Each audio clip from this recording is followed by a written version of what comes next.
Hallelujah, praise the Lord. ஆண்டவராகிய இயேசு கிறிஸ்து நாமத்தினாலே உங்களை வாழ்த்துகிறேன். கர்த்தர் உங்களை ஆசீர்வதிப்பாராக. இன்றைய நாள் மெய்ப்பனின் சத்தம் யாத்திராகமத்தின் புஸ்தகம் 13ஆம் அதிகாரம் 19ஆம் வசனம். மோசே தன்னோடு கூட யோசேப்பின் எலும்புகளை எடுத்து கொண்டு போனான். தேவன் நிச்சயமாய் உங்களை சந்திப்பார். அப்பொழுது உங்களோடு கூட என் எலும்புகளை விடத்திலிருந்து கொண்டு போங்கள் என்று யோசேப்பு சொல்லி இஸ்ரவேல் புத்திரரை உறுதியாய் ஆணையிடும்படி செய்திருந்தார். ஹல்லேலூயா. நீங்கள் இதில் ஒரு மிக அழகான ஒரு விஷயத்தை இங்கே நம்ம பார்க்க முடியுது. நீங்கள் ஆதியாகமத்தினுடைய கடைசி பகுதியில் பார்த்தீங்கன்னா, கடைசினா 50ஆம் அதிகாரத்தில் யோசேப்பு சாக போகிறான். சாக போகும்போது சொல்கிறான், நான் படிக்கிறத யோசேப்பு தன் சகோதரன் நோக்கி, நான் மரணம் அடைய போகிறேன். அவருக்கு தெரியுது நான் சாக போகிறேன்னு.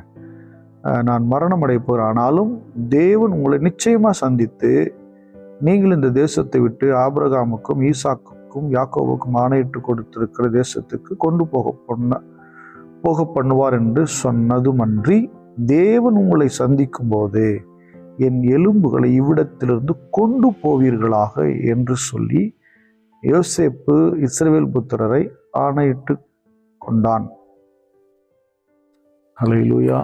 கவனிங்க, ஒரு சந்ததி பாருங்க, ஒரு குடும்பம். இன்னைக்கு யோசேப்பு மரிக்கும்போது தான் சகோதரர்லாம் கூப்பிட்டுட்டு சொல்றாரு, நான் சாக போறேன், என் எலும்புகளை பத்திரமா எடுத்து வைங்க, தேவன் நிச்சயம் உங்களை சந்திப்பார். ஏன்னா எங்க அப்பா யாக்கோபுக்கு சொல்லியிருக்காரு, எங்க தாத்தா ஈசாக்கு சொல்லியிருக்கிறாரு, அதற்கு முன்பதாக இருக்கிற ஆபிரகாமுக்கு, தாத்தாவுக்கு தாத்தா அவர்கிட்ட சொல்லியிருக்கிறார். அப்போ 3 தலைமுறை, இது 4வது தலைமுறை தேவன் சொல்லியிருக்கிறார். ஆகவே தேவன் உங்களை நிச்சயம் சந்திப்பார். என்ன ஒரு விசுவாசம், என்ன ஒரு அந்த மகா பரிசுத்தமான நம்பிக்கை.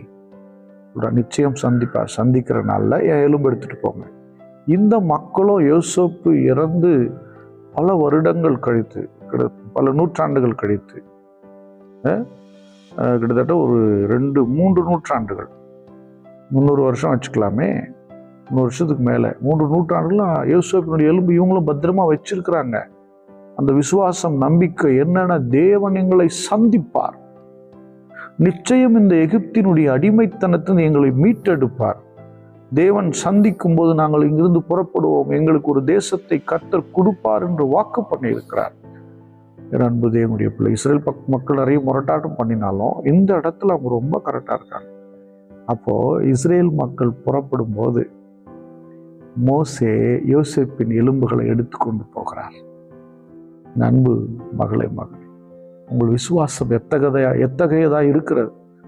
நீங்க 3வது தலைமுறை, 2வது தலைமுறை, இல்லை 4வது தலைமுறை கிறிஸ்துவுக்குள் பிறந்திருக்கலாம். ஆனா நீங்க அந்த நம்பிக்கை இல்லாமல் ஓடுறீங்களா? நிறைய பிள்ளைங்க அப்பா அம்மா விசுவாசமா இருப்பாங்க, பிள்ளைங்க அந்த விசுவாசத்துல இருக்காது. கர்த்தர் எங்க தகப்பனாருக்கு வாக்கு பண்ணியிருக்கு, எங்க அப்பா சொல்லியிருக்கிறாரு, அதனால என் குடும்பத்துல நடக்கும்னு சொல்லி உங்க பிள்ளை சொல்லணும், அந்த பிள்ளை சொல்லணும், அவங்களுடைய பேர பிள்ளைகள் சொல்லணும், கர்த்தர் எங்கள் வம்சத்திற்கு வாக்கு பண்ணி இருக்கிறார் அப்படின்னு சொல்லணும். நிச்சயமா நிறைவேற்றும். அதே போல 300 வருடங்கள் மேலாக ஆனதற்கு பின்பதாகும் மோசே அந்த யோசேப்பினுடைய எலும்புகளை எடுத்து கொண்டு போகிறார். நிச்சயம் தேவனுடைய பிள்ளையை கர்த்தர் உங்கள் தகப்பனாருக்கு, இல்லை உங்கள் தாத்தாவுக்கு, இல்லை அதற்கு முன்பதாக இருக்கிற வம்சத்தில் ஆண்டவர் அவங்க கிட்ட சொல்லியிருப்பாரா, உங்கள் வம்சத்தை ஆசீர்வதிப்பேன்னு சொல்லி. ஒருவேளை நீங்கள் ரொம்ப கஷ்டப்பட்டு வேதனையில் கண்ணீரில் புலம்பிட்டு இருக்கலாம், கவலைப்படாத, தேவன் உன்னை நிச்சயம் சந்திப்பார், உன்னை மீட்டெடுப்பார், உனக்கு கொடுக்க வேண்டிய சுதந்திரத்தை கர்த்தர் கொடுப்பார். யோசிச்சு பாருங்க, ஆபிரகாம் சந்தோஷமாய் வாழ்ந்தார், ஈசாக்கு சந்தோஷமாய் வாழ்ந்தார், அவங்க காலங்களில் சந்தோஷம், அவங்க குறைவில்லாமல் வாழ்ந்துட்டாங்க. யாக்கோபு கூட கடைசி காலங்களில் தான் கொஞ்சம் கஷ்டப்பட்டார், வந்துட்டார். மறுபடியும் யோசேப்பு கிட்ட வந்து நல்லபடியாக வாழ்ந்துட்டாங்க. ஆனால் 300 வருஷங்கள் மேலாக இந்த மக்கள் எல்லாம் கஷ்டத்தோடு வாழ்ந்தாங்க, கண்ணீரோட. இது போல் உங்கள் குடும்பத்தில் மூதாதில் யாராவது ஆண்டுக்குள்ளேருந்து நீங்கள் கஷ்டத்தோட கண்ணீரோடு இருக்கீங்களா? நான் சொல்கிறேன் உங்களுக்கு, இன்னைக்கு கர்த்தர் உங்களை சந்திப்பார், உங்களோடு பேசுவார், ஆண்டவர் உங்கள் தகப்பனாருக்கு அல்லது உங்கள் தாத்தாவுக்கு இல்லை அவருக்கு முன்பதாக இருக்க உங்கள் பாட்டிக்கு சொன்ன வாக்கு தத்தத்தை கர்த்தர் நிச்சயம் உங்கள் மூலமாய் நிறைவேற்றுவார். உங்களுக்கு அதை தருவார். நீங்கள் நினைப்பீங்க, நான் இதுக்கெல்லாம் ஜெபம் பண்ணவே இல்லை, எப்படி வந்ததா?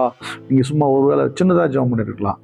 பாருங்கள், கேட்டவொன்னே கிடச்சி. இல்லை, அது உங்கள் அப்பாவுக்கு வாக்கு பண்ணியிருக்கிறார், இல்லை உன் தாத்தாவுக்கு வாக்கு பண்ணியிருக்க, உங்கள் பாட்டிக்கு வாக்கு பண்ணியிருக்கிறார். என் அன்பு தேவனுடைய பிள்ளை, அந்த வாக்கு தத்தத்தை சுதந்தரிக்கக்கூடிய கிருபையை கர்த்தர் உனக்கு தருவார். அல்லேலூயா. ஆகவே தேவன் சந்திக்கும் வரையிலும், தேவன் தன்னுடைய கரத்தில் உங்கள் குடும்பத்தை பொறுப்பெடுக்கிற வரையிலும் கொஞ்சம் பொறுமையாயிருங்கள். கர்த்தர் பெரிய காரியங்களை செய்வார். ஸ்தோத்திரம் பண்ணுவோமா? ஸ்தோத்திரம் ஆண்டவரே, ஸ்தோத்திரம். எவ்வளோ அழகாக இருக்கு படிக்கும்போது, மகிழ்ச்சி. ஆண்டவரே, சந்தித்தீரே.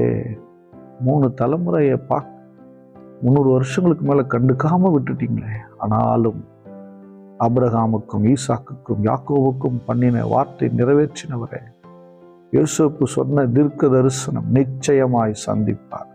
அப்படியாய் சந்தித்தீரே, உமக்கு ஸ்தோத்திரம், ஸ்தோத்திரம். பரிசுத்த பிதாவை உம்மை ஸ்தோத்திரிக்கிறோம். எங்கள் குடும்பங்கள் எத்தனையோ வாக்கு பண்ணி எங்கள் சந்ததியில வாக்குகளை நீர் கொடுத்திருக்கிறீர். தலைமுறையாக இருக்கும் என்று நாங்கள் நம்புகிறோம். ஸ்தோத்திரம். கேட்கிற மக்கள் அவருடைய குடும்பங்கள்ல ஆண்டவரே ஸ்தோத்திரப்பா, தேவன் நீர் இவர்களை சந்தியும். ஒருவேளை அவங்க மூதாது ரட்சிக்கப்பட்டு பின்மாற்றம் போய் ஒருவேளை காரண சூழ்நிலைகளால் அவங்க தூரம் போயிருக்கலாம். கேட்கிற யாரானாலும் சரி, அந்த வம்சத்துல நீங்க உங்களுடைய செயலை நடப்பீங்க. தேவன் சந்தியும், மீட்டெடும், அவர்களுக்கு கொடுக்க வேண்டியவர்களை கொடுத்தனுப்பும். இந்த கரத்தை ஒப்பு கொடுக்கிறேன். பார்க்கிற அனைவரையும் ஆசீர்வதியும். இயேசு கிறிஸ்துவின் நாமத்தால் ஜெபிக்கிறேன், ஜீவனுள்ள நல்ல பிதாவே. ஆமென். God bless you. Bye bye.